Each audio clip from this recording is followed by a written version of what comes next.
you got into the enzyme business, which required a very high level of skills. None of the equipment was available in India.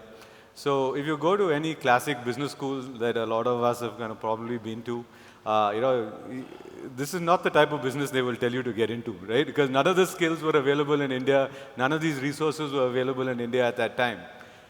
So what were you thinking at that point in time? A very good question, because you're absolutely right. We had very frugal resources. I think I would call it foolish courage.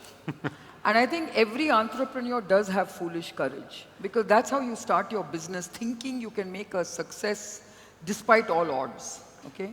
And we had plenty of those odds. Like you said, in those days, by the way, I didn't even have a telephone, a phone in my office, because I was out in the wilderness. So it was a very difficult time. But I think, when you embark on a journey, you become very resourceful. You make do with what's available. Those days, it was difficult to import anything.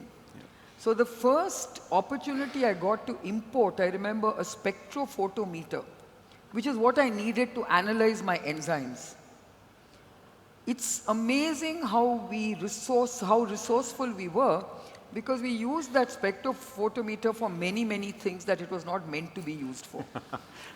And I remember when we were actually developing our first homegrown technology, my colleague who joined me as the R&D head, he started, experimenting. And then we started scaling up our technology. And I can tell you it wasn't funny, because nobody would believe that such technologies could be scaled up.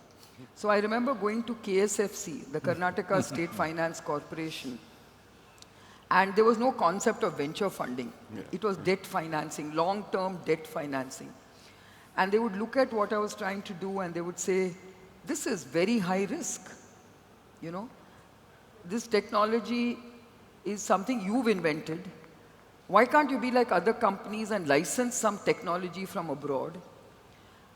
Why can't you do something else? Why are you doing this? And I would say, well, that's my business. That's biotech. We are developing this technology to make certain types of enzymes, and this is the technology we've developed. Finally, just to cut the long story short, it was, again, accidental. And therefore, I'm an accidental entrepreneur in many, many ways. It was a chance meeting with Mr. Vagul of ICICI, who had just started a venture fund at ICICI, and he was very kicked about venture funding. He said, I will basically give you this finance as venture funding. And, obviously, ICICI did very, very well with that investment, because just a year later, that technology was very successful.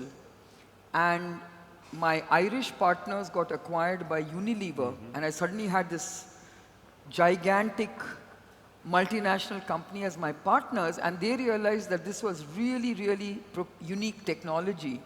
And the first thing they did was they bought out ICICI's stake at a huge premium. So I think, it made me realize for the first time what was value creation all about in our kind of business.